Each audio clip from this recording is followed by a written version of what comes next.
ഗാന്ധിജി സ്വർഗത്തിൽ കടക്കും എന്ന് ഞാൻ പറഞ്ഞാൽ നിങ്ങളുടെ അഭിപ്രായം എന്താവും പറ. അല്ല, ഓരോരുത്തർക്ക് ഓരോ അഭിപ്രായമല്ല, അങ്ങനെ ഉണ്ട്. എൻ്റെ അഭിപ്രായം ഇതാണ്, നിങ്ങൾക്കത് പറ്റൂല. അതായത് മുസ്ലിങ്ങൾ മാത്രമേ സ്വർഗത്തിൽ കടക്കുള്ളൂ എന്ന് വിശ്വസിക്കുന്ന ആളാണ് നിങ്ങൾ, അല്ലേ?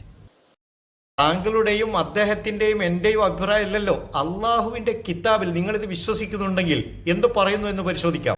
കെ ടി ജലീൽ ഖുർആനിൽ വിശ്വസിക്കുന്നുണ്ടെങ്കിൽ ഖുർആൻ കെ ടി ജലീലിന് മറുപടി നൽകുന്നതാണ്.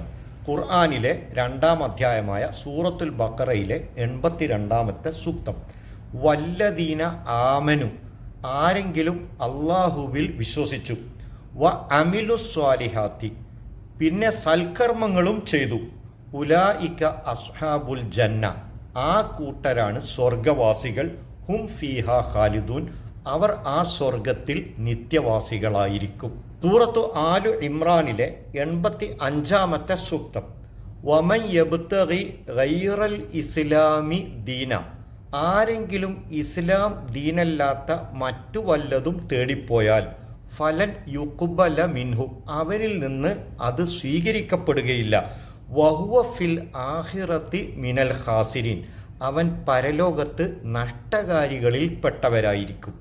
സൂറത്തു നിസായിലെ 124-ാമത്തെ സൂക്തം, വമൻ യഅമൽ മിനസ് സ്വാലിഹാത്തി, ആരെങ്കിലും നല്ല നല്ല സൽക്കർമ്മങ്ങൾ ചെയ്തു, മിൻ ദക്കരിൻ ഔ ഉൻസ, ആണാവട്ടെ പെണ്ണാവട്ടെ, വഹുവ മുഅ്മിനുൻ, അവൻ അള്ളാഹുവിൽ വിശ്വസിച്ചുകൊണ്ട്, ഫഉലൈക യദ്ഖുലൂനൽ ജന്നത, അവർ സ്വർഗത്തിൽ പ്രവേശിക്കും. സൂറത്തു നിസായിലെ 124.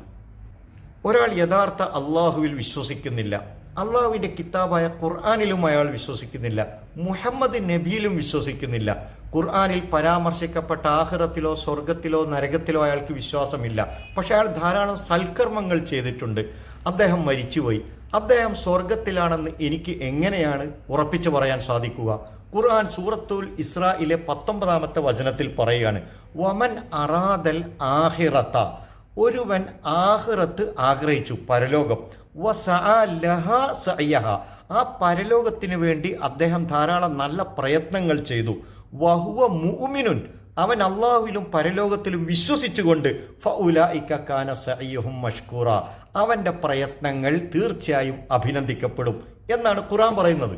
മുഅ്മിൻ എന്ന് പറഞ്ഞാൽ ഏത് വിശ്വാസവും സ്വീകരിക്കുന്നവർക്ക് പറയാവുന്ന ഒരു വാക്കല്ല മുഅ്മിൻ. ഖുർആനിൽ മുഅ്മിൻ എന്ന് പറഞ്ഞത് സൂറത്തു നൂറിലെ 62-ാമത്തെ ആയത്ത്, ഇന്നമൽ മുഅ്മിനൂന, മുഅ്മിനുകൾ എന്ന് പറഞ്ഞാൽ അല്ലദീന, ആ കൂട്ടർ, ആമനു ബില്ലാഹി വറസൂലിഹി, അള്ളാഹുവിലും റസൂലിലും വിശ്വസിച്ചവരാണ്, അവരാണ് മുഅ്മിൻ.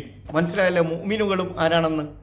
മുസ്ലിം നാമധാരിയോ ഹൈന്ദവ നാമധാരിയോ ക്രൈസ്തവ നാമധാരിയോ ഏത് സമുദായത്തിൽ ജനിച്ചവനാവട്ടെ, അവൻ മുഹമ്മദ് നബിയെ ആരാധിച്ചു, ഒരു ചിത്രം വെച്ചു ബിംബം വെച്ചു ആരാധിച്ചു, അല്ലെങ്കിൽ യേശുവിനെ ആരാധിച്ചു, അല്ലെങ്കിൽ കൃഷ്ണനെയോ രാമനെയോ ശിവനെയോ ആരാധിച്ചു, ആ ആരാധിച്ചയാൾ എത്ര സൽക്കർമ്മം ചെയ്ത ആളാവട്ടെ, അദ്ദേഹത്തെക്കുറിച്ച് ഖുർആൻ പറയുകയാണ് സൂറത്തു സുമറിലെ 66-ാമത്തെ വചനം, വലക്കത് ഊഹിയ ഇലൈക, മുഹമ്മദ് നബിയെ അങ്ങക്ക് നാം വഹ്യ നൽകുന്നു, വഇലല്ലദീന മിൻ ഖബലിക, അങ്ങയുടെ മുമ്പുള്ള നബിമാർക്കും പ്രവാചകന്മാർക്കും നാം ആ വഹ്യ ബോധനം നൽകിയിട്ടുണ്ട്. എന്ത്? ലഇൻ അശ്റക്ത, നിങ്ങൾ അള്ളാഹുവിൽ പങ്കു ചേർത്താൽ, ശിർക്ക് ചെയ്താൽ, ലയഹ്ബത്തന്ന അമലുക, സൽക്കർമ്മങ്ങൾ മുഴുവനും പൊളിഞ്ഞു പോകുമെന്ന്, വല തകൂനന്ന മിനൽ ഖാസിരീൻ, നഷ്ടകാരികളിൽ പെട്ടുപോകുമെന്നും ഞാൻ ബോധനം നൽകിയിട്ടുണ്ട് എന്നാണ് ഖുർആൻ പറയുന്നത്. നോക്കൂ, ഇവിടെ മുസ്ലിം നാമധാരിയോ ഹൈന്ദവ നാമധാരിയോ ക്രൈസ്തവ നാമധാരിയോ എന്നത് പ്രശ്നമല്ല.